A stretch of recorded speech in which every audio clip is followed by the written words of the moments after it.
Welcome back dear students, welcome to my YouTube channel. तो students, आज जो आपको मैं करवाऊंगा that is the physiology of the digestion. जो डाइजेस्टिव सिस्टम का टॉपिक था उसमें थोड़ी कन्फ्यूज़न है स्टूडेंट्स को, तो I will try my best to resolve your problem. तो चलिए स्टार्ट करते हैं। पूरा समझने के लिए काइंडली वीडियो एंड तक देखिएगा और अच्छा वीडियो लगे ज़्यादा तो ज़्यादा शेयर करना। तो मैंने एनसीईआरटी का भी आपको ट्यूटोरियल दिया था, एनिमल फिजियोलॉजी में ये टॉपिक करवा दिया है। वैसे भी कई टॉपिक डाइजेशन के मैंने ऑलरेडी आपको दिए हैं, तो जो स्किप हो गया वो यहाँ आज आपको करवाऊँगा एंड आई होप ये आपको काफ़ी हेल्प करेगा। विद डैट रिगार्ड आपको ग्रेजुएशन लेवल की बुक से करवाने की कोशिश करूँगा। और मैं बेसिक इतना जो एलिमेंट्री कनाल है उसका आपको पता होगा, उसमें इतना डीप नहीं जाऊँगा। बेसिक जो फिजियोलॉजी या डाइजेशन की उसके ऊपर आप डिस्कशन करेंगे। यानी चलिए स्टार्ट करते हैं। जैसे डाइजेशन एंड अब्जॉर्प्शन का जो पूरा फ्लो चार्ट है इसको पहले ओवरव्यू करिए। जैसे स्लाइवरी ग्लैंड्स हैं, पहले आ जाती है डाइजेस्टिव ग्लैंड्स, एक साइड डाइजेस्टिव ग्लैंड्स है, इस साइड एलिमेंट्री कनाल है। तो यहाँ अगर एलिमेंट्री कनाल की बात करें, जब फूड कैसे जाता है तो इंजेक्शन जो है अकर ओरल और बकल कैविटी में फूड जाता है। Food is tasted by taste bud, moistured हो जाता है म्यूकस ऑफ सलाइवा से, मैस्टिकेट करता है smaller particle by grinding teeth जो ग्राइंड करते हैं, scissor canine pre molar molar, और आगे निगला जाता है फेरिंग्स से थ्रू ओसोफेगस में जाता है। सलाइवा जो है इसमें स्लाइवरी माइलेज होता है जो डाइजेस्ट कर देता है स्टार्च को माल्टोज में, फिर वहाँ से फेरिंग्स में जाएगा। फेरिंग्स में कोई डाइजेशन नहीं होती। उसके बाद जो फूड पाइप है, भोजन नली है, उसको हम क्या कहते हैं, इसोफेगस। इसोफेगस जो है ओरल कैविटी जो है वो फेरिंग्स को जाती है, उसमें ट्यूब लाइक स्ट्रक्चर है, इसको हम फूड पाइप या इसोफेगस कहते हैं। फूड को फेरिंग्स पुश करता है इसोफेगस में, फिर इसोफेगस से पुश होता है स्टमक तक food by the muscular movement at the peristalsis. तो इसोफेगस में भी कोई डाइजेशन नहीं होती। उसके बाद जो स्टमक है, जो बाइडेस्ट सबसे बड़ा ऑर्गन है और जो फूड का रिजर्वायर है, इसमें फूड पार्शली स्टोर रहता है। और जो गैस्ट्रिक ग्लैंड है स्टमक की, वो गैस्ट्रिक यूज देती हैं जिससे फूड मिक्स होता है और उसकी डाइजेशन होती है। मोस्टली जो डाइजेशन की अगर बात करें, पेट में प्रोटीन डाइजेस्ट होती है और कार्बोहाइड्रेट जो है वो डाइजेस्ट नहीं होता इसमें, क्योंकि एसिडिक मीडियम है, HCl है, इसलिए कार्बोहाइड्रेट की डाइजेशन जहाँ इनहिबिट हो जाती है। उसके बाद आती है स्मॉल इंटेस्टाइन, जो लार्ज होती है, कहने को स्मॉल है बट सबसे बड़ी जो ग्लैंड है इंटेस्टाइन ही है, नाड़ी है, सबसे बड़ा ऑर्गन है इंटरनल एलिमेंट्री कनाल में। नैरो ट्यूब है, इसके 3 पार्ट हैं, डुडेनम जो प्रॉक्सिमल है, जेजुनम मीडियल है, इलियम डिस्टल है। Secretion from the intestinal gland, इसमें जो ग्लैंड्स होती हैं इंटेस्टिनल ग्लैंड होती हैं जिसको सिकस इंट्रैक्टस कहते हैं, ये इसकी सक्रीशन होती है। इसमें काफ़ी टाइप के मॉलिक्यूल्स होते हैं, एंजाइम होते हैं, हार्मोन होते हैं जो कि फूड को डाइजेस्ट करवाते हैं। उसके बाद लार्ज इंटेस्टाइन के 3 पार्ट हैं, केकम कॉलन रेक्टम, ये 1.5 से 2 मीटर तक होती है। इसकी पेरिस्टालिसिस होती है, इसमें भी इससे जो अनडाइजेस्टेड फूड है वो आगे पुश हो जाता है रेक्टम कॉलन में, फिर वहाँ फीकल मैटर के थ्रू बाहर जाता है। तो फीसिस जैसे ही इंटर करता है रेक्टम में डिस्टेंशन हो जाती है, नीचे वेट महसूस होगा ड्यू टू ग्रेविटी, और डीफेकेशन का जो रिफ्लेक्स है ब्रेन से इनिशिएट होता है। सो ये था सारा एलिमेंट्री कनाल में। अगर डाइजेस्टिव ग्लैंड की बात करें तो सबसे पहले सलाइवरी ग्लैंड आती है जो सलाइवा स्क्रीट करती है, जिसकी pH होती है 6.7। इसमें पैरोटिड ग्लैंड लार्जेस्ट ग्लैंड है, सलाइवरी ग्लैंड जो साइड ऑफ फेस में होती है। उसमें sublingual gland lie under the front of tongue, submaxillary gland lie at the angle of the lower year. 3 gland होती हैं, इसकी अलग अलग डक्ट होती हैं, इनके अलग अलग जियोलॉजिकल नेम है, साइंटिस्ट के ऊपर है। मैंने आपको ये बताया था, इसके काफ़ी ट्यूटोरियल आते हैं, MCQs राइज होते हैं इसमें। गैस्ट्रिक जो स्टमक में है, फंडक जो पार्ट होता है उसमें एक्जेंटिक सेल होते हैं जो HCl स्क्रीट करते हैं, जो पेप्सिनोजन को पेप्सिन में कन्वर्ट करता है। पेप्सिनोजन जो है पेप्टिक या चीप सेल स्क्रीट करते हैं। पाइलोरक पार्ट जो है ये म्यूकस स्क्रीट करेगा। कार्डियक जो पार्ट है ये म्यूकस स्क्रीट करता है लिटल मोन में और पेप्सिनोजन भी देता है। उसके बाद आता है लीवर जो है ये बाइल स्क्रीट करता है, जिसमें बाइल साल्ट होते हैं, बाइल पिगमेंट होते हैं, बिलुब्रिन एंड बिलिबडीन, कोलेस्ट्रॉल एंड फास्फोलिपिड होते हैं। जो बाइल साल्ट होते हैं and phospholipid help in digestion of fat, उसको तोड़ते हैं छोटे मॉलिक्यूल में, उसको कहते हैं मल्सिफिकेशन। और इन स्मॉल इंटेस्टाइन में डिडेनम में ये डाइजेशन होती है। पेनक्रियाज जो है ये साथ में जुड़ा होता है, ड्यूडेनम में थ्रू द पैनक्रियाटिक डक्ट। ये हेट्रोक्राइन ग्लैंड है, एक्सो एंड एंडोक्राइन नेचर है। इसमें जूस होता है पैनक्रियाट का जो sodium bicarbonate, trypsinogen, chymotrypsinogen, amylase, DNase, RNase, lipase help in digestion of starch, protein, nucleic acid and fat, यानी सबसे जो मुकम्मल डाइजेशन है पैनक्रियाटिक जूस करवाता है। उसके बाद इंटेस्टाइन है। इंटेस्टाइन के भी जो स्ट्रक्चर है, जैसे क्रिप्ट ऑफ लुबरकुन है, ब्रूनर ग्लैंड है। जैसे क्रिप्ट ऑफ लुबरकुन जो एंजाइम देते हैं, म्यूकस देते हैं। ब्रूनर ग्लैंड जो है अल्कलाइन फ्लूइड देते हैं, जिसको हम इंटेस्टिनल फ्लूइड कहते हैं। इसमें एंजाइम होते हैं एंड म्यूकस होता है। इंटेस्टिनल जो जूस है इसमें aminopeptidase, dipeptidase, amylase, maltase, dextrinase, sucrase, lactase, lipase, nucleotidase, nucleosidase, ये सारे एंजाइम होते हैं। तो student this was the overview. उम्मीद करता हूँ आपको ये पूरा क्लियर हो गया होगा। बाकी हम आगे डिटेल में करेंगे। चलिए शुरू करते हैं। ये बुक जो है मॉडर्न जियोलॉजी की बुक है, बायोकेमिस्ट्री एंड मैमेलियन फिजियोलॉजी की। बहुत अच्छी बुक है ये, और इससे मैं करवाऊँगा, ग्रेजुएशन लेवल की है। Digestion of the polymeric compound. अब फूड कैसे डाइजेस्ट होता है इसमें बात करूँगा। जैसे डाइजेशन ऑफ कार्बोहाइड्रेट स्टार्ट करते हैं। कार्बोहाइड्रेट जो है दो तरह के होते हैं, ठीक है ना। ह्यूमन के फूड में जो डाइजेस्ट हो जाते हैं एलिमेंट्री कनाल में, मोनोसेक्राइड के कन्वर्ट हो जाते हैं, जिसको ग्लूकोज, गलेक्टोज कहते हैं। फिर ये आगे डाइजेस्ट नहीं होता, ये सेल के थ्रू अब्जॉर्ब हो जाता है, ब्लड के थ्रू। पॉलीसेक्राइड जो है स्टार्च, ग्लाइकोजन, सेलुलोज। डाइसेक्राइड, जब पॉलीसेक्राइड टूट जाते हैं तो डाइसेक्राइड बनते हैं, जैसे माल्टोज है, माल्ट शुगर है, सुक्रोज है, केन शुगर है, लैक्टोज है, मिल्क शुगर है। कार्बोहाइड्रेट डाइजेशन जो है it is a hydrolysis of the glycosidic bond. जो ग्लाइकोसिडिक बॉन्ड होते हैं अल्फ़ा 1,4 या बीटा 1,4,1,6 लिंकेज होती है, जो आपको मैंने करवाया था, और जिसको तोड़ के डाइसेक्राइड एंड मोनोसेक्राइड में कन्वर्ट होते हैं। तो जो कार्बोहाइड्रेट है स्प्लिटिंग एंजाइम है, इसको कहते हैं अमाइलोलिटिक और कार्बोहाइड्रोलिएज और ग्लाइकोसाइडेज, जिसको माइलेज भी कहते हैं। डिफरेंट टाइप ऑफ एंजाइम होते हैं डिफरेंट पार्ट में। तो स्टार्च कैसे डाइजेस्ट होता है। स्टार्च जो है ये पॉलीसेक्राइड प्लांट का स्टोरेज प्रोडक्ट है। Potato, tuber, cereal, rice, beet में होता है, बनाना में, मैंगो में।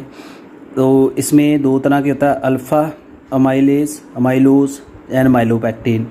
बोथ जो हैं इकट्ठे हो जाते हैं, इसमें 1,4 ग्लाइकोसिडिक बॉन्ड होते हैं। तो जैसे मैंने बताया था बकल कैविटी में आपका सलाइवा होता है, उसमें 3 ग्लैंड्स होती हैं। जैसे 1 पेयर ऑफ पैरोटिड ग्लैंड है, in front below pinna, submaxillary gland है, below the jaw angle sublingual gland है टंग के नीचे। There is no infraorbital gland are found in the mammal, human में नहीं होती। सो buckle जो cavity है इसमें 4 पेयर सलेबरी ग्लैंड की, जैसे रैबिट में है, ह्यूमन में 3 पेयर होते हैं। दीज जो सलेबरी ग्लैंड है एक्सक्रीट करती हैं स्लाइटली एसिडिक, जो अल्कलाइन होता है बेसिकली, सलाइवा कहते हैं इसको। इसमें सलाइवरी माइलेज है, टाइलिन होता है, और इसमें 99.5% वाटर होता है, 0.2% मिनरल जैसे chloride, carbonate, CO3 negative, phosphate and sodium, potassium, calcium, magnesium. 0.3% organic जैसे म्यूकिन एंजाइम, सलाइवरी माइलेज इसमें होता है। एंडो अमाइलेज होता है, एंडोहाइड्रोलेज। अल्फ़ा 1,4 ग्लाइकोसिडिक बॉन्ड तोड़ते हैं स्टार्च के। माल्टोज एंड आइसो माल्टोज में कन्वर्ट हो जाता है, स्मॉल डेक्स्ट्रिन बन जाता है, इसको लिमिट डेक्स्ट्रिन कहते हैं। तो इसकी pH होती है 6.8, यानी स्टार्च टूट रहा है अमाइलेज से, माल्टोज, आइसोमाल्टोज एंड लिमिट डेक्स्ट्रिन इसमें कन्वर्ट होता है इन आवर बक्कल कैविटी। और आगे जाता है फिर ये जब फूड च्यूई करता है, मैस्टिकेशन करना है, उससे अच्छी डाइजेशन हो जाती है, उस अच्छी तरह से सलाइवा मिक्सअप हो जाता है। जो फूड आपका मुंह में बनता है निवाला, उसको बॉलस कहते हैं। फिर ये स्वेलोड होता है फेरिंग्स के थ्रू, फिर ये आपके फूड पाइप में जाता है। 30 से 40% जो डाइजेशन है मुंह में हो जाती है। स्टमक में जो गैस्ट्रिक जूस है इसमें कोई कार्बोहाइड्रोक्सिलेज नहीं होता, यानी स्टार्च की डाइजेशन नहीं होती, और इसका एंजाइम इनएक्टिवेटेड हो जाता है क्योंकि यहाँ एसिडिक मीडियम होता है, pH जो काफ़ी लो होती है HCl की वजह से। फिर स्मॉल इंटेस्टाइन में जाता है जब फूड, तो वहाँ डाइजेशन जो है कंटिन्यू होती है। जब फूड स्टमक में उसको काइम कहते हैं, एसिडिक फूड है। जब स्मॉल इंटेस्टाइन में जाएगा वो काइल होगा। फिर ये पैनक्रियाटिक जूस में मिल जाता है, वहाँ अल्कलाइन मीडियम होता है। जो बाइल है उसमें कोई एंजाइम नहीं हो जाता कार्बोहाइड्रेट को डाइजेस्ट करे। पैनक्रियाटिक जो जूस होता है उसमें पैनक्रियाटिक अमाइलेज होता है, उसको डाइस्टेज भी कहते हैं, जो 50% ऑफ स्टार्च को तोड़ देता है डाइसेक्राइड में। But operate in alkaline medium 8.8 pH पे काम करता है। स्टार्च जो है माल्टोज, आइसोमाल्टोज, लिमिट डेक्सट्रिन, और उसके बाद इंटेस्टिनल जूस है 8.3 pH होती है। इसमें एंजाइम सारे होते हैं जो पूरी तरह स्टार्च को तोड़ेगा। जैसे माल्टोज को माल्टेज है 2 molecule glucose, isomaltose isomaltase 2 molecule glucose, limit dextrinase glucose, sucrose को सुक्रेज, ग्लूकोज फ्रक्टोज, लैक्टोज को लैक्टेज, ग्लूकोज ग्लैक्टोज। तो यहाँ पूरी तरह से हो जाती है डाइजेशन। उसके बाद बात आती है lactose intolerance. Among mammal only man can digest the lactose found in milk. Milk में अडल्ट स्टेज तक जो लैक्टोज होती है वो ह्यूमन ही डाइजेस्ट करता है। एडवांटेज में चले जाएँ तो लैक्टेज जो एंजाइम है इसकी कंसनट्रेशन कम हो जाती है, तो मिल्क की जो शुगर है इसको डाइजेस्ट नहीं कर पाते। इन दीज पर्सन जो लैक्टोज जो फर्मेंट हो जाती है स्मॉल इंटेस्टाइन में, फिर वहाँ से carbon dioxide and gas acid बनता है, यानी इसको दूध पचता नहीं है उन लोगों को। कॉज है इसमें फ्लूटेंस हो जाएगी, इसमें स्मॉल इंटेस्टाइन में क्रैप, पेट में मरोड़ हो जाएंगे, कई दूध पीते हैं पेट में दर्द शुरू हो जाती है क्योंकि उसमें ये लैक्टेज एंजाइम नहीं होता है। डायरिया हो जाएगा, लैक्टोज इंटॉलरेंस ये बीमारी हो जाती है। सो सच पर्सन को दही लेना चाहिए, दूध नहीं लेना चाहिए।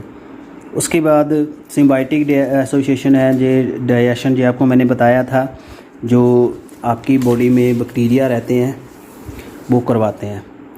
डाइजेस्टिव जूस जो मैन है उसमें अल्फ़ा माइलेज होता है, बीटा माइलेज नहीं होता, यानी सेलुलोज को नहीं तोड़ सकता, इसलिए आप सेलुलोज नहीं खा पाते।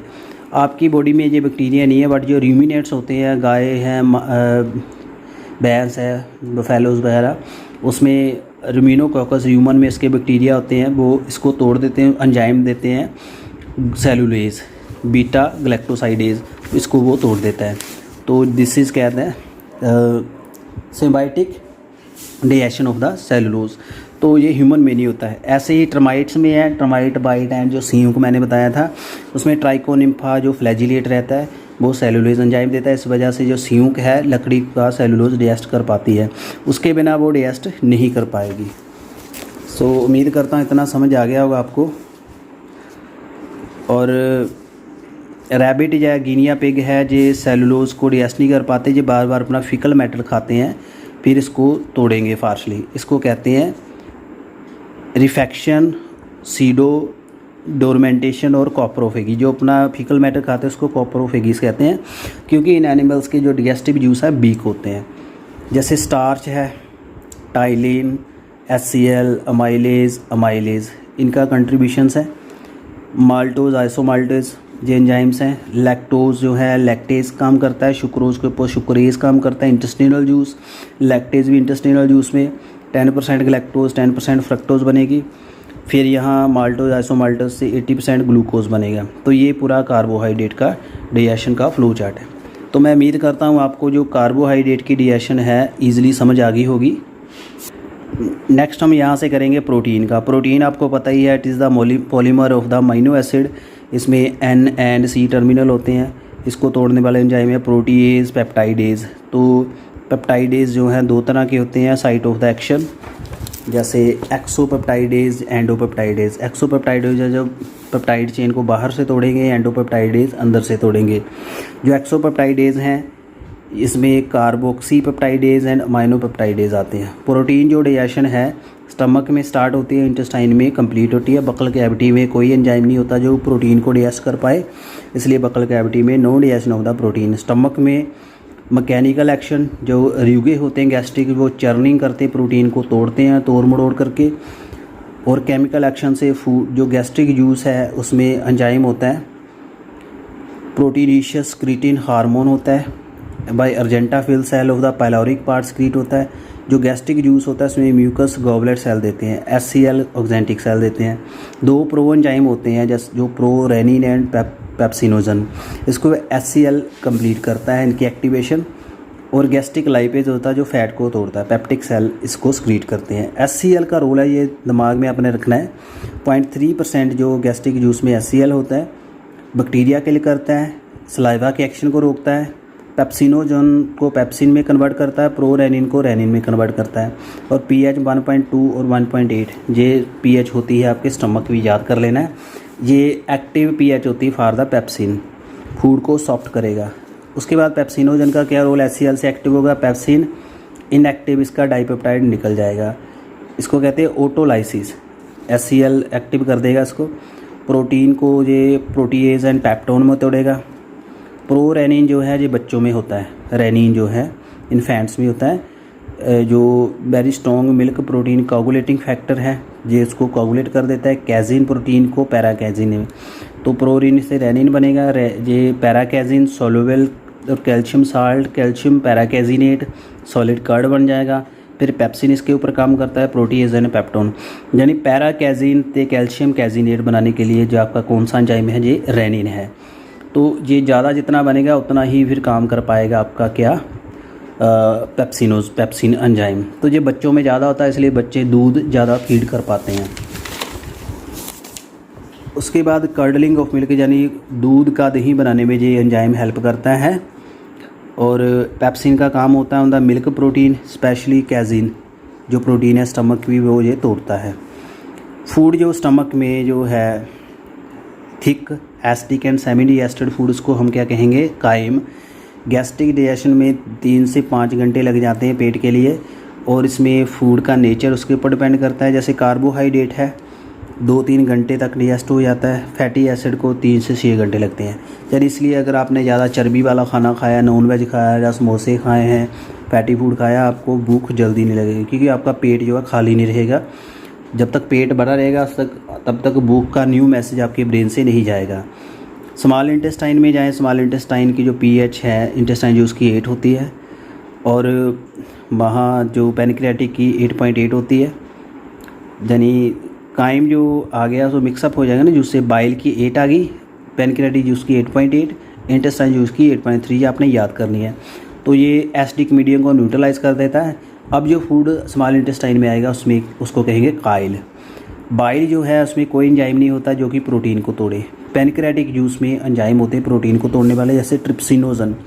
ट्रिप्सिनोजन जो है activated by enterokinase enzyme. Enterokinase enzyme होता है, इसको एंटीरोपेप्टाइडेज कहते हैं, ये इसको एक्टिव करता है। ट्रिप्सिनोजन से ट्रिप्सिन बन जाता है, जैसे पेप्सिनोजन से पेप्सिन बन जाता है, और ये एंजाइम एक्टिव होगा। तो फिर ये जो स्टमक में आपके पेप्टोन बने हैं, प्रोटीएज बने, इसको ट्रिप्सिन एक्शन करेगा, पेप्टाइडेज बनेगा। काइमोट्रिप्सोजन से ट्रिप्सिन बन के ट्रिप्सिन बनेगा। ये प्रो कार्बोक्सी पेप्टाइडेज से फिर कार्बोक्सी पेप्टाइड, यानी ट्रिप्सिन जब एक्टिव हो जाता है बाकी एंजाइम को एक्टिव करेगा। ये काइमोट्रिप्सिन को प्रो कार्बोक्सी पेप्टाइडेज को भी एक्टिव करेगा, इसको कहते हैं ऑटो एक्टिवेशन। उसके बाद काइमोट्रिप्सिन जो है हाइड्रोलाइज करता है peptide bond of C terminal of the tyrosine, tryptophan and phenylalanine amino acid.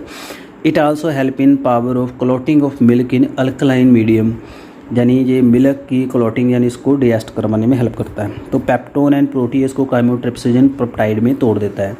Carboxy peptidase जो है इट इज़ एन एक्सोपेप्टाइडेज, सेपरेट करता है अमीनो एसिड को C टर्मिनस को। इंटेस्टिनल जो जूस है इसमें 2 अल्कलाइन प्रोटीएज होते हैं, अमाइनो पेप्टाइडेज, इसको एरेप्सिन कहते हैं। हाइड्रोलाइज करता है N terminal of the peptide chain. Dipeptidase जो हाइड्रोलाइज करता है डाइपेप्टाइड को अमीनो एसिड, यानी डाइपेप्टाइड बनेंगे उसको ये तोड़ेगा अमीनो एसिड में सिंगल।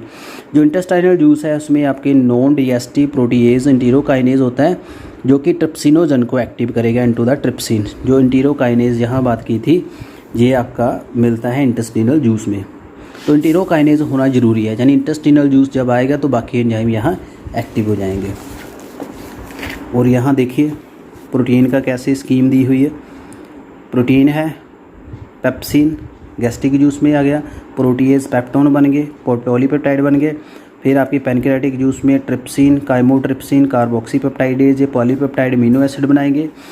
इंटेस्टिनल जूस जो है इनको तोड़ के अमीनो एसिड में कन्वर्ट करेगा। ये आपने फ्लो चार्ट याद कर लेना है, ये आपके लिए काफ़ी हेल्पफुल रहेगा। थैंक यू स्टूडेंट्स, उम्मीद करता हूँ आपको प्रोटीन तक समझ आ गया होगा सारा टॉपिक। नेक्स्ट जो स्टूडेंट हमारा बचता है that is the digestion of the fat. Fat जो है वाटर में सॉल्युबल नहीं है, और इंटायर जो डाइटरी फैट है इसमें न्यूट्रल फैट आते हैं जिसको ट्राइग्लाइसराइड कहते हैं। ये कॉम्बिनेशन होता है 3 फैटी एसिड, जो उसमें ग्लिसरॉल होता है बाय एस्टर बॉन्ड, ये आपको पता ही है। और ये formed by loss of water, जब वाटर लॉस हो जाता है, जब एस्टर बॉन्ड बनते हैं, जब ग्लिसरॉल ट्राइग्लिसराइड से कॉम्बिनेशन यानी फैटी एसिड से जब ग्लिसरॉल जुड़ता है वाटर रिमूव हो जाता है, एस्टर बॉन्ड बनते हैं। एंजाइम इसको तोड़ने वाले हैं esterase and lipase. Buckle cavity में कोई एंजाइम नहीं है इसका। स्टमक में गैस्ट्रिक लाइपेज होता है जो कि थोड़ा बहुत फैट को तोड़ देता है और 4 से 5 pH तक ये काम करता है। ज़्यादा जो pH हो जाए स्ट्रॉन्ग तो ये इनएक्टिव हो जाएगा। स्मॉल इंटेस्टाइन में जो बाइल है उसका काम है, इसमें अल्कलाइन येलो ग्रीन जूस होता है जो बाइल जूस है, इसमें कोई एंजाइम नहीं होता, वो कोई केमिकल एक्शन नहीं होता। इसमें 86% वाटर है, सोडियम बाइकार्बोनेट है, बाइल पिगमेंट है, ग्रीन कलर बिलिरुबिन है, येलो कलर बिलिरुबिन है, 2 बाइल साल्ट या सोडियम ग्लाइकोलेट एंड सोडियम ट्रोक्यूलेट, ये आपने याद कर लेने हैं। ये आपका बाइल जूस की कंटेंट है, इनका काफ़ी रोल है। फैट जो फ्रेंड्स हैं ये इमल्सीफाई होते तोड़े जाते हैं स्मॉल इंटेस्टाइन में by detergent action of the bile salt. जो आपको मैंने साल्ट बताएं sodium glycolate and sodium taurocholate, जिसको तोड़ते हैं जैसे डिटर्जेंट काम करता है, लेस्थिन एंड मोनोस्क्राइड में टूट जाएंगे। जो बाइल साल्ट हैं alone all relatively poor emulsifying agent, ये खुद इतना काम नहीं करेंगे। अगर ये फॉस्फोलिपिड की प्रेजेंस में एंड मोनोग्लिसराइड जो पार्टिकल 200 से 500 नैनोमीटर डायामीटर आर फॉर्म्ड, इसको कहते हैं मल्टीप्लिकेशन ऑफ फैट। इसमें ब्रेकेज हो जाती है फैट ड्रॉप की into small droplet which provide the large surface area for action of the lipase. यानी जब ये टूट जाता है छोटे मॉलिक्यूल्स में फिर गैस्ट्रिक लाइपेज काम कर जाता है। इन द ऑब्स्ट्रक्टिव जॉन्डिस, जब आपकी बाइल डक्ट बंद हो जाती है इसको कहते हैं ऑब्स्ट्रक्टिव जॉन्डिस, पीलिया हो जाता है, मल्टीप्लिकेशन फैट की होती नहीं है, इसके लिए फैट डाइजेस्ट नहीं होता है इन केसेस में। और आगे अगर मैं स्टूडेंट्स इसकी बात करूं, जो पैनक्रियाटिक जूस है लाइपेज है, इसको कहते हैं स्टेप्सिन। जो ये मल्सीफाइड फैट आ गया पैनक्रियाटिक जूस से मिल गया, फैटी एसिड एंड ग्लिसरॉल में कन्वर्ट हो जाएगा। जो पैनक्रियाटिक लाइपेज है जो हाइड्रोलाइज करता है डाइटरी फैट को in oil and glycerol, fatty acid, monoglyceride and disaccharide में, ये गैस्ट्रिक लाइपेज का काम है। It is so that the fat digestion is very slow process but take place a few hour but never complete. ऐसे complete नहीं होती but slow चलती है। ड्यूरिंग डाइजेशन जो 50% ऑफ फैट है completed digested to fatty acid and glycerol, जो 50% है mono and डाईग्लिसराइड की कन्वर्ट में रह जाता है। जो पैनक्रियाटिक जूस होता है यानी कभी भी फैट पूरी तरह से डाइजेस्ट नहीं होता इसमें, इसके काफ़ी आगे कॉम्प्लिकेटेड मैकेनिज्म्स हैं। जो पैनक्रियाटिक जूस है इसमें लिपोलिटिक एंजाइम है जैसे phospholipase, cholesterol esterase which hydrolyse the phospholipid and free cholesterol respectively आगे तोड़ते हैं। जो आपका इंटेस्टिनल जूस है इसमें इंटेस्टिनल लाइपेज होता है जो हाइड्रोलाइज करता है ट्राइग्लिसराइड, डाइसिक्लाइड एंड मोनोग्लिसराइड को fatty acid and glycerol, but only A small amount of fat is digested in the cavity of the intestine. Most of intestine digestion of the fat occur in the intestinal epithelial, जो ज़्यादातर epithelial में होती है, यानी जो tube है intestine की उसमें 50% तक डाइजेशन होती है। बाकी जो ये फैट्स बन जाते हैं, ग्लिसरॉल बनते हैं, इनका जो बीटा ऑक्सीडेशन वगैरह है वो आगे सेल एपिथेलियल सेल में जाके डाइजेस्ट होगा। तो ये इसकी स्कीम है, जैसे ट्राइग्लिसराइड है लाइपेज तोड़ रहा है, burn to diglyceride fatty acid, lipase तोड़ा है मोनोग्लिसराइड फैटी एसिड, आइसोमराइजेशन होगी बन मोनोग्लिसराइड फिर बन गया ग्लिसरॉल एंड फैटी एसिड। ये इसका एक्शन है स्कीमेटिक रिएक्शन। उसके बाद स्टूडेंट्स आता है न्यूक्लिक एसिड, जो डीएनए आरएनए इसको तोड़ने के लिए एंजाइम होते हैं। सलाइवा में कोई एंजाइम नहीं है, गैस्ट्रिक जूस में कोई एंजाइम नहीं है, बाइल में कोई नहीं है। इनके लिए न्यूक्लियस एंजाइम जो पैनक्रियाटिक एंड इंटेस्टिनल जूस में है। जो पैनक्रियाटिक जूस में है इसमें 2 न्यूक्लियोलिटिक एंजाइम है, राइबोन्यूक्लियस आरएनए को तोड़ेंगे राइबोन्यूक्लियोटाइड में, डीऑक्सी राइबोन्यूक्लियस डीएनए को तोड़ेंगे डीऑक्सी राइबोन्यूक्लियोटाइड में। 75% टू 80% जो न्यूक्लिक एसिड है डाइजेस्ट हो जाता है न्यूक्लियस ऑफ पैनक्रियास से। जो इंटेस्टाइनल जूस है इसमें 3 न्यूक्लियोलिटिक एंजाइम होते हैं, न्यूक्लियस, फास्फोटेज, न्यूक्लियोसाइडेज। न्यूक्लियस क्या करेंगे, न्यूक्लिक एसिड को न्यूक्लियोटाइड में तोड़ेंगे, फास्फोटेज जो है न्यूक्लियोटाइड को जो फास्फोरिक एसिड जो तोड़ देंगे, न्यूक्लियोसाइडेज है न्यूक्लियोसाइड को तोड़ेंगे। तो ये एंजाइम है। बाकी यहाँ लाइपेज एंड पेप्टाइडेज दिया हुआ है। लाइपेज क्या काम करता है, पेप्टाइडेज क्या करता है, जो फैट को ऑयल में तोड़ेगा। फाइट एंड ऑयल के लिए लाइपेज है, जो वाटर में इंसॉल्युबल है। पेप्टाइडेज जो है प्रोटीन, प्रोटीएज, पेप्टोन, इसके ऊपर काम करता है, जो वाटर में सॉल्युबल है। आगे एंजाइम दिए हैं अमाइलेज, सुक्रेज, माल्टेज, लैक्टेज, इनका भी आप पढ़ सकते हो। बाकी जो एंजाइम्स हैं इनका क्या रोल है जो पढ़ सकते हो फ्लो चार्ट में। सलाइवरी ग्लैंड है उसमें सलाइवा, सलेवरी माइलेज है, बकल कैविटी, 6.8 pH स्टार्च के ऊपर काम करेगा। लिमिट्रैक्सटिन माल्टेज आइसोमाल्टेज बनता है। गैस्ट्रिक जूस में कार्डिक एंड प्लोरिक पार्ट सीक्रेट करते हैं गैस्ट्रिक जूस। इसमें पेप्सिनोजन से पेप्सिन बनता है, प्रोरेनिन से रेनिन बनता है, HCl होता है। ये 3 चीज़ें हैं इसमें। आगे स्टमक से ही रिलीज़ होते हैं, स्टमक में एक्शन होता है और इनका रोल है। पेप्सिन जो प्रोटीन कैजिन के ऊपर काम करेगा, ये भी कैजिन के ऊपर काम करेगा। पेप्सिनोजन को एक्टिव करता है HCl, फिर पेप्टोन पैराकैजिनेट बनेगा और ये पेप्सिनोजन को पेप्सिन में कन्वर्ट करेगा। उसके बाद पैनक्रियाटिक जो सेल है एल्ब्यूलर जैसिनाइज हैं, पैनक्रियाटिक जूसेस हैं। इसमें mileage, trypsin, chymotrypsin, carboxylase, lipase, DNAs, RNase. उसके बाद इंटेस्टिनल जूस में जो क्रिप्ट्स ऑफ लीवर क्यों बनाते हैं इंटेस्टिनल जूस, इसमें इंटीरोपेप्टाइडेज, एंडोपेप्टाइडेज, अमाइनोपेप्टाइडेज। तो ये इनका रोल दिया हुआ है। पीएच देख लीजिए आप, पैनक्रियाटिक जूस की 8.8 है, पीएच मेंटेन रहेगी। इंटेस्टिनल जूस की 8.3 है। तो बाकी मैंने आपका उसका बता दिया, याद कर सकते हो, यहाँ पे नोट कर लीजिए, स्क्रीनशॉट ले लीजिए। इसका अच्छा फ्लो चार्ट बना है इस बुक में। उम्मीद करता हूँ क्लैरिटी वीडियो की अच्छी है आपको अंडरस्टैंड करने के लिए। आगे देखिए, जो लीवर है, जो पीछे एंजाइम रह गए हैं जो बाकी हैं dipeptidase, isomaltase, maltase, sucrase, lactase, lipase, nucleosidase 8.3, 8.5, 8.3 के ऊपर काम करते हैं। न्यूक्लियोसाइड 8.5 के ऊपर काम कर रहे हैं। इनका रोल आपको बता दिया है। ये सारे जो हैं इंटेस्टिनल जूस के हैं। लीवर सिर्फ वाइल देता है, वाइल साइड डुडेनम में काम करता है, इसमें कोई एंजाइम नहीं है। पीएच इसकी 8 है, फैट को तोड़ता है, इमल्सीफाई कर देता है। तो उम्मीद करता हूँ आपको इतना समझ आ गया होगा। बाकी जो आपके बाइल है इसका क्या रोल है यहाँ पढ़ लीजिए। म्यूकस का रोल आपको समझ आ गया। ये लुब्रिकेट करेगा फूड को, पार्टिकल्स को जोड़ेगा, फिकल पार्टिकल को रिमूव करने में हेल्प करेगा। जो बाइल है, जो सोडियम बाइकार्बोनेट है, ये एसिडिटी न्यूट्रलाइज करता है स्टमक की, अल्कलाइन मीडियम प्रोवाइड करता है। सोडियम साल्ट जो सोडियम ट्रॉक्यूलेट्स हैं एंड सोडियम ग्लाइकोलेट है, एमल्सीफाई करते फैट को तोड़ेंगे और सरफेस टेंशन कम करेंगे, सरफेस एरिया बढ़ाएंगे। एंटीसेप्टिक फ्लूइड होता है एक, ये जो बाइल है ये एंटीसेप्टिक फ्लूइड का काम करता है और माइक्रोब की मल्टीप्लिकेशन रोकता है और स्टिमुलेट करता है पैनक्रियाटिक एक्सोक्राइन सिक्रीशन को, पैनक्रियाटिक जूस की सिक्रीशन बढ़ाता है।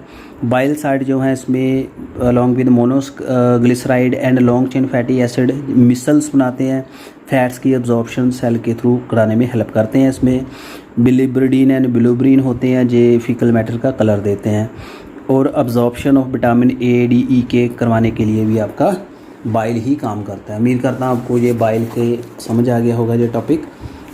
और आगे जो मेन चीज़ें हैं, ग्लूकोज अब्जॉर्ब कैसे होता है, डाइजेस्ट हो गया, अब अब्जॉर्प्शन कैसे होगी।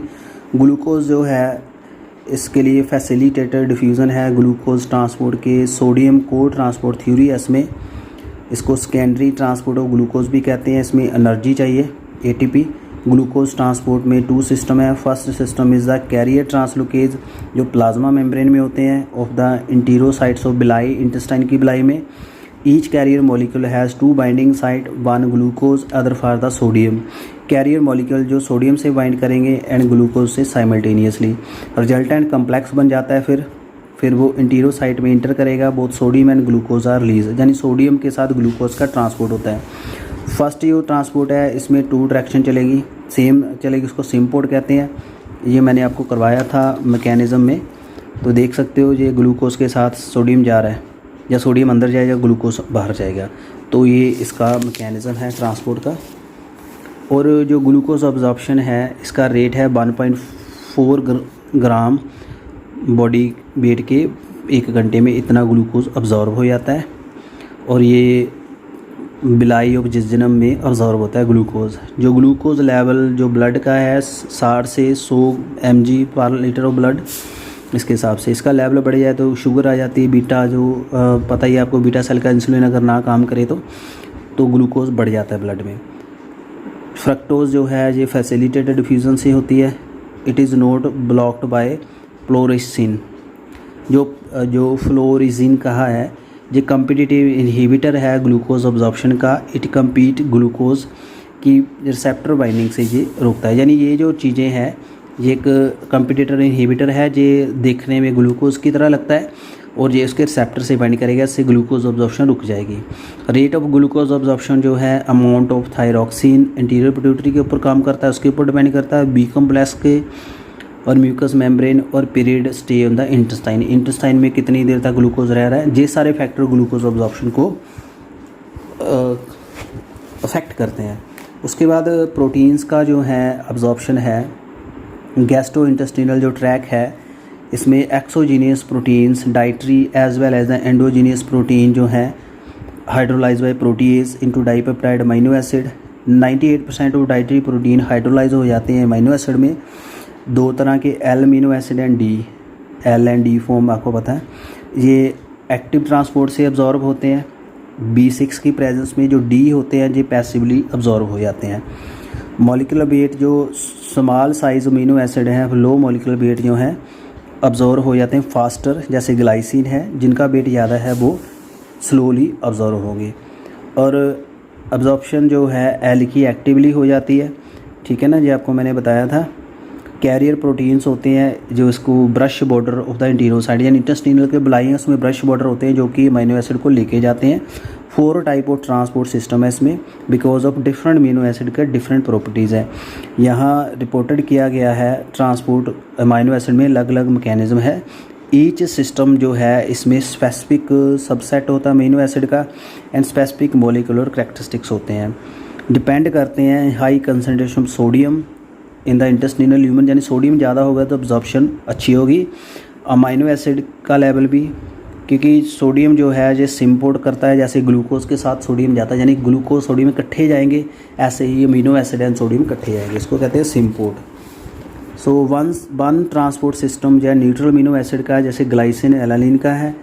सेकेंड ट्रांसपोर्ट सिस्टम है एसिड का, जिसमें एस्पार्टिक एसिड ग्लूटामिक एसिड है, इसमें ट्रांसमाइनेशन होती है। थर्ड सिस्टम जो है बेसिक का है, इसमें आर्जिनिन लाइसिन आता है। फोर्थ में प्रोलिन एंड हाइड्रोक्सी प्रोलिन आता है, यानी अलग अलग अमीनो एसिड का अलग अलग सिस्टम है। उम्मीद करता हूँ आपको ये समझ आ गया होगा।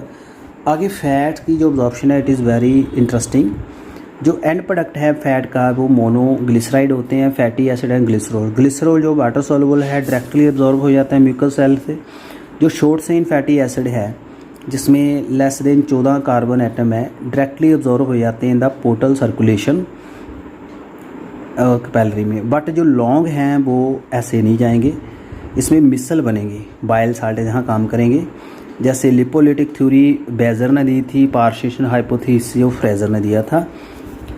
इसमें क्या है, जो करंट व्यू है, जो इंटेस्टिनल ल्यूमन है, जो फैटी एसिड है, मोनोस जो ग्लिसराइड हैं, बाइल साल्ट एग्रीगेट करते हैं वाटर सॉल्युबल मिक्स मिसल, जैसे जाग बनती है 0.03 to 4 nanometre diameter mix micelle जो बाइल साल्ट के साथ होते हैं। और हाइड्रोफोबिक जो fatty acid and cholesterol molecule form the core of the micelle, core में जो हाइड्रोफोबिक आते हैं। Action of the bile salt forming the water soluble complex बन जाता है, इसको हाइड्रोट्रॉफिक एक्शन कहते हैं। मिसल जो हैं ये इंटीरोसाइड जो बिलाई के सेल हैं उसके अंदर चले जाते हैं। तो अनदर व्यू है जो मिसल जो है इंटर करते हैं space between bilayer the monoglyceride and fatty acid separate हो जाते हैं यहाँ से from the micelle and enter the enterocyte, ये सेकंड व्यू है। तो जो बाइल साल्ट है ये फेरमिंग का काम करते हैं, फंक्शन है, ये हेल्प करते हैं transportation of more and more monoglyceride and fatty acid, जितना काम ज़्यादा करवा सकें।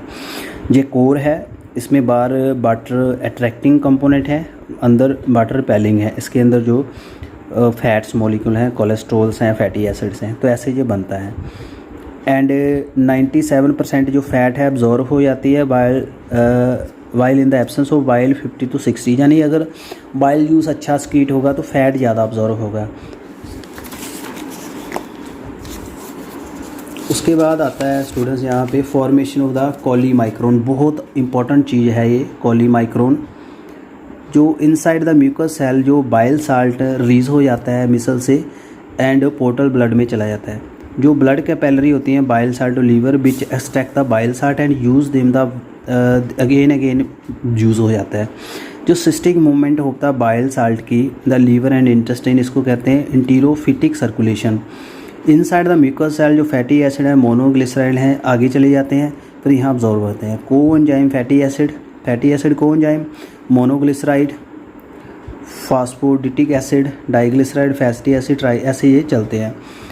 Inside the smooth endoplasmic reticulum जो ट्राइग्लिसराइड हैं एग्रीगेट हो जाते हैं कोलेस्ट्रॉल के साथ एंड फास्फोलिपिड्स के साथ, ये ग्लोब्यूल बना देते हैं और कवर्ड बाय बीटा लिपोप्रोटीन से कवर हो जाते हैं and form the globular body date is का काइली माइक्रोन। ये स्मूथ एंडोप्लाज्मिक रेटिकुलम बनाता है, 1 माइक्रोन इसका डायमीटर होता है। जो काइली माइक्रोन होता है ये केमिकली 2% प्रोटीन है, 7% फास्फोलिपिड है, 9% कोलेस्ट्रॉल है, 82% ट्राइग्लिसराइड होते हैं इसमें। जो काइली माइक्रोन है ये इंटेस्टिनल स्पेस में आ जाते हैं इंटीरोसाइड के और एक्सोसाइटोसिस से ये अंदर जाते हैं। From villi enter the lymph capillary में कैरी द लैटिसल्स में चले जाते हैं। They are carried into the thoracic duct and then into the systemic circulation, ऐसे ये ब्लड सर्कुलेशन में जाते हैं। जो काइली माइक्रोन है ये मिल्की इन कलर है, give the milky colour in the lacteal. 80 to 90% of the all fat absorb is transported to blood stream in this manner, यानी 90% तक जो है ये काइली माइक्रोन के थ्रू ही जाते हैं। Some cases due to the biliary obstruction, liver dysfunction, chylomicron में भी excreted out in the urine and which turn the milky color the कोलीयूरिया, यानी अगर लीवर काम नहीं कर रहा तो काइली माइक्रोन कहाँ जाएंगे आपके यूरिन में। ये आपको मैंने बताया था। स्मॉल इंटेस्टाइन में प्रोटीन अमीनो एसिड जा रहे हैं, कार्बोहाइड्रेट मोनोसक्राइड से सीधे जा रहे हैं, बाइल साल्ट मिक्सअप हो रहे हैं, यहाँ से फैट डिप्रोल बन रहे हैं। ये काइली माइक्रोन है, ये आगे जा रहे हैं लिम्फेटिक वेसिकल्स, यानी यहाँ अंदर आगे एक्सोसाइटोसिस से जहाँ बाहर आगे लिम्फेटिक सिस्टम में जाके फिर ब्लड कैपिलरी में मिक्स हो जाते हैं। तो this is the overview for the protein, carbohydrate and the fat absorption. So उम्मीद करता हूँ ये अच्छी बुक है, अच्छी डिटेल में आपके समझ आ गया होगा ये टॉपिक। कोलेस्ट्रॉल जो है ये एस्ट्रीफाइड होके जाता है। जो पैनक्रियाटिक जो कोलेस्ट्रिक एस्ट्रीज एंजाइम है, कोलेस्ट्रॉल जो है फ्री स्टेट में आता है। कोलेस्ट्रॉल मॉलिक्यूल जो है इनकॉर्पोरेटेड हो जाते हैं in formation of micelle and absorb in the enterocytic cell, फिर ये लिम्फेटिक सिस्टम में चला जाता है। बाकी प्रोडक्ट्स हैं इनका इतना सिग्निफिकेंस नहीं है।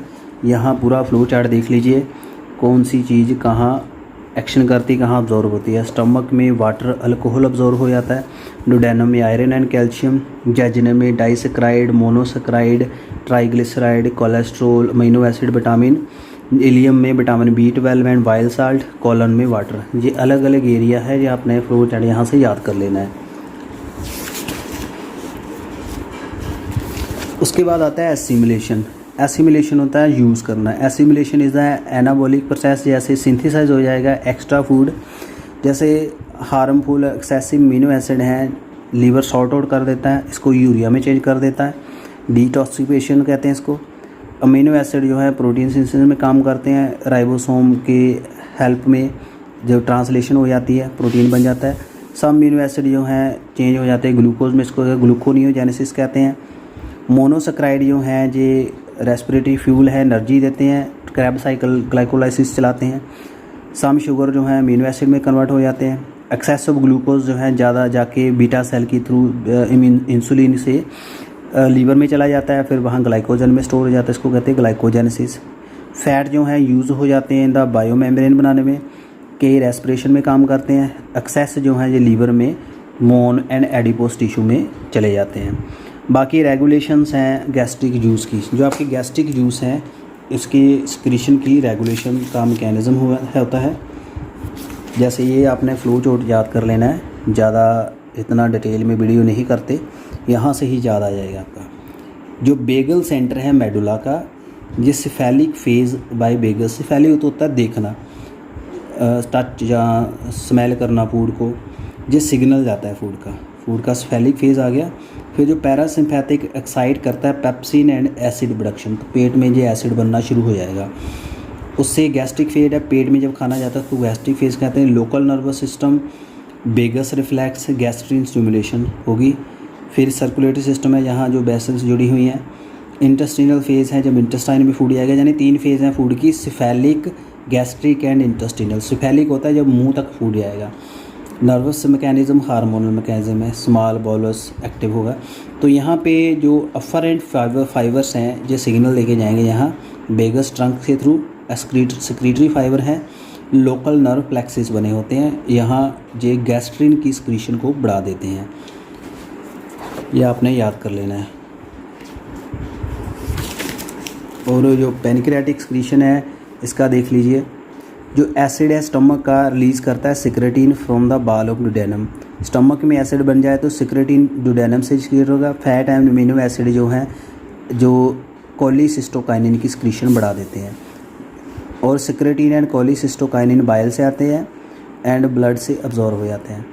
Bengal stimulation releasing the enzyme into acini, जो पैनक्रियाटिक एंजाइम बेगल सिक्रीशन देंगे। Secretin cause the copious secretion of the pancreatic fluid, secretin pancreatic fluid को बढ़ाएगा। Bicarbonate and the pro enzyme, cholecystokinin cause the secretion of enzyme. ये बहुत important flow chart है, आपने ये याद कर लेना है। बाकी है लीवर एंड गॉल ब्लैडर की सिक्रीशन का। Secretin by the blood stream stimulate the liver ductal secretion, secretin liver की सिक्रीशन बढ़ाएगा। Bile stored and the concentrated up to 50 time in gall bladder, storage बढ़ जाएगी। Biles acid and the blood stimulate the parenchymal secretion, इसके parenchymal cell हैं जो उसको secretion बढ़ाएंगे। Vagal stimulation cause the weak contraction of the gall bladder, contraction कम करेंगे। Stomach and pancreas साथ में, तो यहाँ से सिग्नल जा रहा है डुडेनम के साथ जो सिग्नल है, ये cholecystokinin blood stream causes the gall bladder contraction, यानी कोलिसिस्टोकाइनिन क्या करता है, गॉल ब्लैडर को कंट्रैक्ट करता है, फिर बाइल जूस जो है डुडेनम में आएगा। Relaxation of the sphincter of Oddi, एक स्पिंचर ऑफ ओडाई होता है यहाँ जो गॉल ब्लैडर में जो वो खुल जाता है, फिर सारा जूस डुडेनम में आता है, यानी कोलिसिस्टोकाइनिन क्या करता है, इसको रिलीज़ करवाता है। और हार्मोनल कंट्रोल देख लीजिए डाइजेशन का।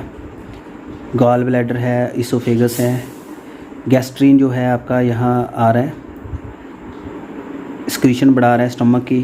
फिर सेक्रेटिन जो है पैनक्रियाटिक एंड इंटेस्टिनल की सिक्रीशन बढ़ा रहा है। पैनक्रियास के प्रो एंजाइम एक्टिव हो रहे हैं। इंटीरोगैस्ट्रोन स्टमक के ऊपर काम कर रहा है। इंटीरोकाइनेज इंटेस्टाइन के ऊपर काम कर रहा है। Cholecystokinin gall bladder and liver के ऊपर काम करेगा। कोली का मीनिंग होता है गॉल ब्लैडर, ये आपने याद करना है। सो जितना आपको मैंने ये कराया इट इज़ सफिशेंट। तो लास्ट में ये फ्लो चार्ट है, सारा ओवरव्यू यहाँ से ही याद हो जाएगा आपको। देख लीजिए गैस्ट्रिन ये इंटेस्टिनल हार्मोन है, बहुत इंपॉर्टेंट हार्मोन है, यहाँ से याद कर लेने हैं आपने। गैस्ट्रिन जो है G cell argentaffin cell of the pyloric part, वहाँ से आता है। सेक्रेटिन जो है डुडेनम से आता है। प्रो एंजाइम कोलिसिस्टोकाइनिन, इंटीरोगैस्ट्रोन, ड्यूडिक्रोन, ये सारे कहाँ से आते हैं, डुडेनम से। एंटीरोकाइनिन जो है स्मॉल इंटेस्टाइन की म्यूकोजा से, बिलिकाइनिन भी म्यूकोजा से आता है। बाकी इनके रोल पढ़ लीजिए, आपको अच्छी अंडरस्टैंडिंग यहाँ से हो जाएगी। So students, this was much more important video then previous videos. तो काफ़ी अच्छे से मैंने कोशिश की आपको समझाने की, और उम्मीद करता हूँ आपको मेरी बोलने की स्पीड कंफर्टेबल रही होगी, आपको अच्छे से समझ आ गया होगा। और फिर भी अगर कोई आपके दिमाग में कोई कन्फ्यूज़न है, you can give me your feedback. और कंट्रोल में दोबारा बता दूं, नर्वस कंट्रोल भी होता है, जैसे म्यूकस अल्कलाइन वाटर फ्लूइड जो ब्रूनर ग्लैंड से है, नर्वस क्रिशंस के थ्रू ये एक्टिव होता है। वह टेक्टाइल स्टिमुलस टच के through and vagal parasympathetic nerve fibre through the acetylcholine hormone काम करता है। यहाँ पे जो tactile stimulus occur in response presence of chyme in intestine, intestine में जब फूड का टच होगा तो ये एक्टिव हो जाएगा। Secretion is inhibited by sympathetic, जो सिंपैथेटिक जो एड्रेनलिन सिग्नल देता है वहाँ इसकी सिक्रीशन रुक जाती है। हार्मोनल आपको बताया था, जब फैट फूड में आ जाएगी तो सिक्रीशन ऑफ द हार्मोन जैसे सिक्रेटिन, कोलिसिस्टोकाइनिन, इंटीरोक्रिनिन, इसका लेवल बढ़ जाएगा। Enterocrinin also a polypeptide hormone which stimulate the crypt of Lieberkühn to secrete the large amount of intestinal enzyme. ये आपने याद रख लेना है पूरा। और उम्मीद करता हूँ आपको ये सारा टॉपिक क्लियर हो गया होगा, यही था इसमें। बाकी पैरासिम्पैथिक सिस्टम है सैलिवरी माइलेज की रेगुलेशन का, यहाँ देख लीजिए। ये नर्व्स का रिफ्लेक्स होता है पैरोटिड ग्लैंड, सब मैंडिबुलर ग्लैंड, सब लिंगुअल ग्लैंड के साथ। So thank you very much students for your humble participation. Video अच्छा लगा ज़्यादा से ज़्यादा शेयर करना ताकि स्टूडेंट्स को एडवांटेज हो सके। Thank you so much.